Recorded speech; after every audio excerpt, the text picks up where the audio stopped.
I'm Rob Licuria, Senior Editor here at Gold Derby, and I'm with Talia Shire, who co-stars in Working Man, about a factory worker who loses his job, but he still defiantly shows up to the factory every single day.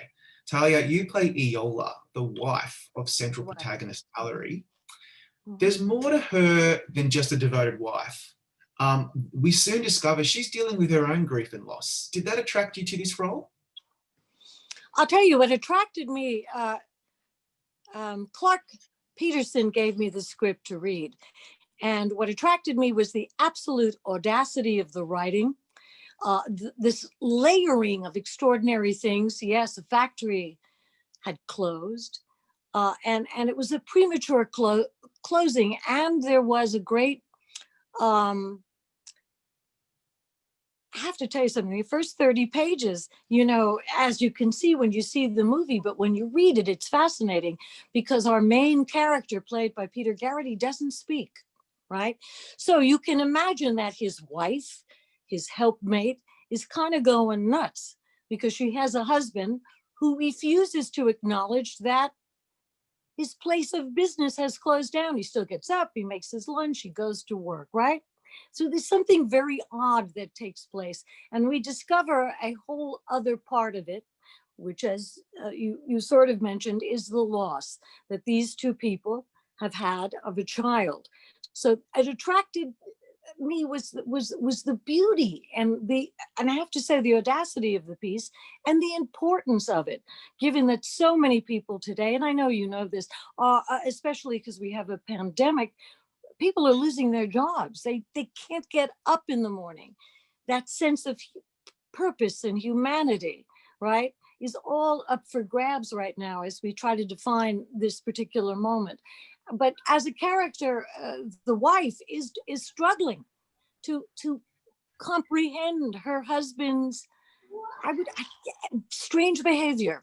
I don't want to give too much away. What do you think? Should I give some more away? Yeah, I think, we have to assume if you're watching this video, we're probably going to give away some spoilers because there's a lot to talk about. Right.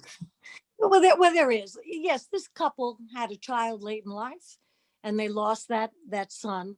And this man who goes to work every day, even though the factory is closed, and breaks in, is incapable of dealing with this loss.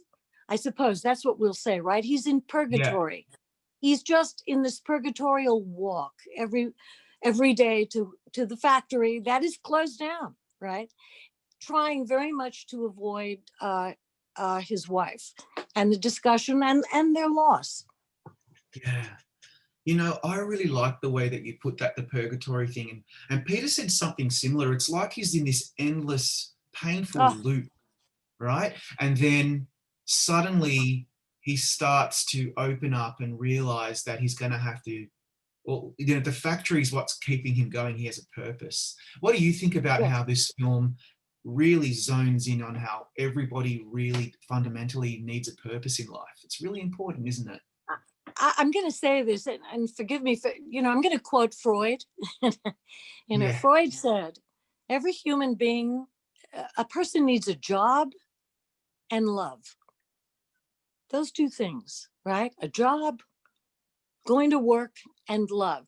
But we're in a moment in time, right, which is a transformational moment where we might have artificial intelligence doing a great deal, robots coming in to do the work.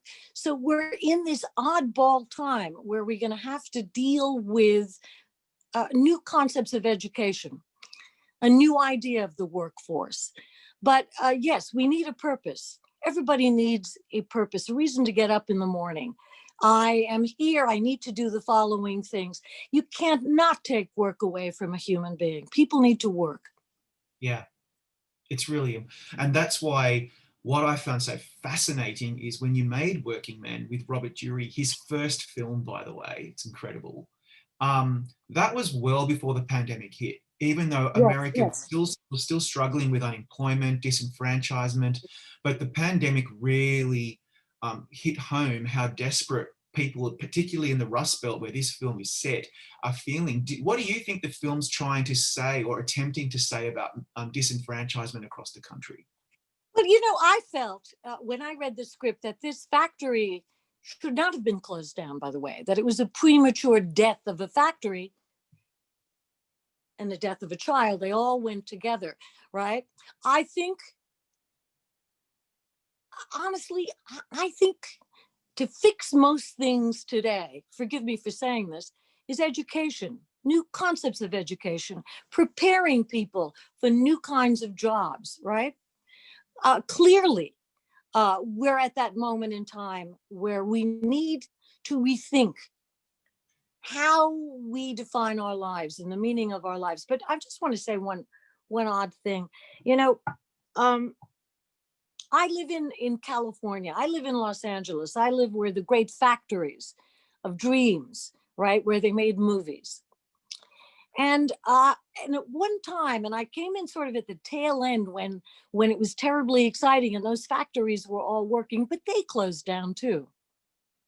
You know, so Yeah. and it's difficult because I have many wonderful musician friends who used to go in and say, yeah, we're going to make this movie and I'm going to do the score. These people don't have jobs either. you know I'm not sure the remedy of it. I'm not sure yet, but I am thinking about it. But everybody needs a place to work. They need a community. They need friendships. They need support. They need intimacy. And I have to say, what's also extraordinary in our movie is the character of Billy Brown, Walter, right? Yeah. Who is, again, the audacity of the writing, Robert Jury's writing, is he wrote this extraordinary character who watches Allery go back and forth to work, but he joins him, and this is Allery's first friend. You have to realize that, his first friend. But I always think of that character. I really do think of Billy Brown's character as angelic. He's a unique Yeah. force. He's a man who, and more when you see this movie, you'll realize he may be inspired and he may be too inspired, Yeah.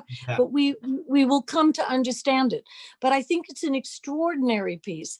Luckily, when all these workers are brought together again, because the workers open the factory, the Yeah. workers open the factory, right? And they Yeah. decide they're going to go to work. That's a glorious idea. They set those machines working again. They start making a product again. And you know what? They were right, because they do in fact make something important. It's not a total act of madness. That factory was shut down prematurely. So in a way, it's sad and it's beautiful and it's bittersweet. But I think it definitely hits on this moment of time that a human being needs to have meaning. By the way, I when you have children that hate to go to school, I used to tell my kids, but your job is being a student, right? You need to go to Right. school. That's your job. We have to realize that kids are in the same boat today. Their jobs have been taken away too, here in my country, right? Yeah. They're not going to school. So, but it's a fascinating thing about this moment in time. And I think Robert Jury captured something extraordinary and very spiritual too. Yeah. And then what I like is the film has other layers, particularly when Yes, we it does. realize that they've lost their son, Gabe. And sorry, one moment. I'm just going to remove. Uh, I can't see you either. That's all right. Can you? Oh dear Yeah. me. Okay. Um, so they've lost their son, Gabe, right? And we Yeah. find we see hints of it because he keeps going back to the room. But when we finally see the circumstances of losing their son, it made me wonder, how do you prepare for a role where you have to authentically play a grieving mother who is, I mean, I couldn't imagine the grief, the pit that a mother would be in. And it's so subtle, isn't it? But it's also, I would say, quite challenging. What do you think? It's a very interesting statistic that when a couple loses their child, those marriages have a hard time staying together. They can't seem to comfort one another. And I think that's in this movie, how they lost their son, but they can't seem to come together. Now, the factory closing down actually is what sort of also sets in motion my character, her desire to say, no, we got to talk about this, and her declaration, her realization that that she needs to live, that they need to talk about the loss of their child, or their marriage is over, right? That's in there. But I have to tell you, I don't know how. The worst thing in the world is to lose a child. I'm not. I'm. I don't think I would get through it. So No, I wouldn't but no, it's a profound. It's profound. But I think my character recognizes that she does need to have a rebirth of some sort, because she does need to give the love of her son some meaning in her own life, and that's a courageous that's courageous to do that. Yeah, that's a really good point. That's pretty much, I think, the way in for us to understand her motivation. I also feel like I was really happy that the film ended on such a positive note, because Allery ends up going to Walter and saying, it's time to move on. It's Allery who says, look, it's time to actually move on. And then by the end of the film, Iola and Allery are dancing happily on the dance floor. And it just made me realize that this film is also a really great allegory about hope. What do you feel about that? It's about rebirth. Human beings, if they do not lose their humanity, have an enormous capacity to be reborn and to go again and build something new. Life is a great mystery. It's not easy to have to be alive. We ask certain questions. One of them is the meaning of work, have children, be parents, right? But what's so extraordinary for me in this piece is that Walter is going to become their son in a way. Did you feel that? Yeah. Did you feel that he's the new son, right? Yeah. That they get up and they can dance again. And also what I thought was so interesting about the piece is this really is the first time that Peter's character, I don't know if Peter mentioned this to you, has friends, right? It's the first time that he's a leader, because Walter makes him a leader. So it is a very positive piece. And again, I'm going to tell you something. I do not know how Robert Jury pulled this off, how he put this on the page, but he did. Extraordinary piece. Really talented. Yep. Now, before we let you go, or I'll ask you. I just want you to know this, and thank you so much, and for your viewers to know this, that we've had this problem right today with Zoom and so forth. Yeah. So I'm still struggling with it. Something is blinking. Are you seeing that right now, or are you seeing me? That's just you. So it looks perfect. Okay. All right. And I'm sure everyone watching this is thrilled to hear what you have to say. We should ask you about some of your other projects, because obviously, anybody who hears the name Talia Shire will associate you with certain characters. I wonder how you feel about people fondly associating you with Connie Corleone in The Godfather, because that's the first thing I think of as such a fan of that iconic series. How do you feel about it after all these years? Well, I just saw the third one again, which has been completely refashioned, and is much closer to Francis's vision. And I was stunned by it. I love that character. I'm a character actor. And so I love transformation. I love starting off at one place and then going all the way, right? So I enjoy where Connie started as shy and frankly, a victim. And then to the second one where she becomes the nurturing person with Michael. And then I love the third one where in many ways she's kind of half crazy. And reenacts aspects of her own father, you know, that sort of sleek quality that she has in the last one. So I'm very, I'm very proud. I'm very proud of the role. I'm very proud of obviously being in these master works with these extraordinary people who made them, you know? Yeah, and obviously you were nominated for an Oscar for that role, and then again, firstly for Rocky, and then obviously for Yes. Godfather 2. What's Another on this? character that has a transformation. And Yeah, again, in our piece, in this piece, Working Man, you see her have a transformation, and you see a whole town have a transformation. yeah. There's Well, something about yes, these transformational characters that I you seem love. to gravitate to. Mm-hmm. There's a challenge. But thinking back to the 70s when you were nominated twice, and I'm sure you're asked this all the time, but I love hearing the stories. What's your number one or most fond memory of being at the Oscars as a nominee?